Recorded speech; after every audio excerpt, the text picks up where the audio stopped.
ভারত যেভাবে সিন্ধু জল সমঝোতা স্থগিত রেখে পাকিস্তানের জল আটকেছিল, এবার ঠিক একই পথে হাঁটছে আফগানিস্তানের তালিবান সরকার।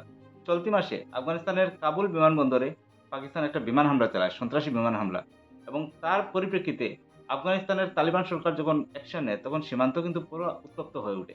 বর্তমানেও দুই দেশের মধ্যে দ্বিপাক্ষিক সম্পর্ক এখনো কিন্তু ঠিক হয়নি, পুরো উত্তপ্ত পরিস্থিতি।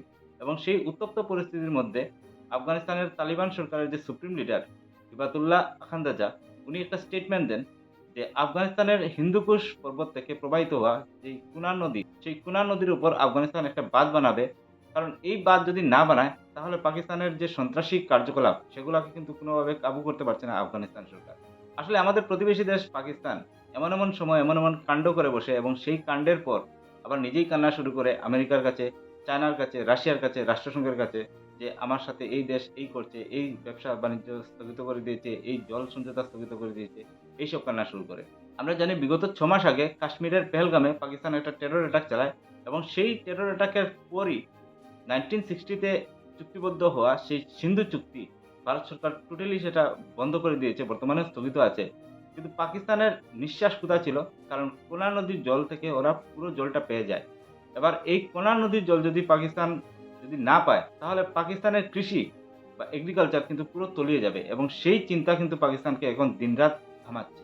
1960 ইংরেজির যে সিন্ধু চুক্তি, সেই চুক্তি অনুযায়ী সিন্ধু নদী এবং তার উপনদী বা তার যে শাখা-প্রশাখা, তার 70% জল পাকিস্তান ইউজ করতে পারবে, এবং 30% জল ভারত ইউজ করতে পারবে।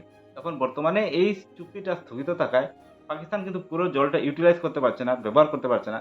এবার কোনা নদীর জল যদি আফগানিস্তান আটকিয়ে দেয়, তাহলে কিন্তু পাকিস্তানের জন্য সেটা একটা বড় বিপদ হয়ে পড়বে। কারণ ৪৮০ কিলোমিটার দীর্ঘ সেই কোনা নদী আফগানিস্তানের হিন্দুকুশ পর্বত থেকে উৎপত্তি হওয়া সত্ত্বেও সেটা কিন্তু পাকিস্তানের পাখতুনখোয়া এবং পাঞ্জাব প্রদেশের পুরো কৃষিকাজে ব্যবহৃত হয় এবং অন্যান্য কাজে ব্যবহৃত হয়। এবার পাকিস্তান এতদিন এই আশায় ছিল, ভারত যদি সিন্ধু জল সমঝোতা স্থগিত করেও দেয়, তাহলে কিন্তু আফগানিস্তানের যে কুনা নদী, সেটা কিন্তু পাকিস্তানকে পুরো যোগান দিচ্ছে।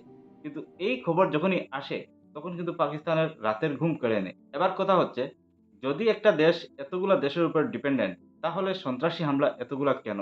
মাত্র ৬ মাস হলো পেহেলগামের সেই টেরর অ্যাটাক, আর ৬ মাস যেতে না যেতেই আবার আফগানিস্তানে আবার টেরর অ্যাটাক।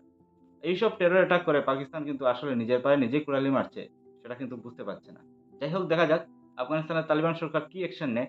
কারণ আফগানিস্তান তালিবান সরকারের যে স্পষ্ট বার্তা, সেটা কিন্তু অতি সত্বর বাদ হবে, এবং সেটা কমপ্লিটলি আফগানিস্তানের যে সংস্থা ওইগুলা বানাবে। কোনো আন্তর্জাতিক সংস্থা কিন্তু সেটা বাদ বানাবে না। তার মানে এটা বোঝা যাচ্ছে আফগানিস্তান কিন্তু সেই বাদ নিয়ে পুরো সিরিয়াস, এবং সেই বাদ যদি একবার বানিয়ে নেয়, তাহলে কিন্তু সেটা পাকিস্তানের জন্য খুব খারাপ হবে পরিস্থিতি।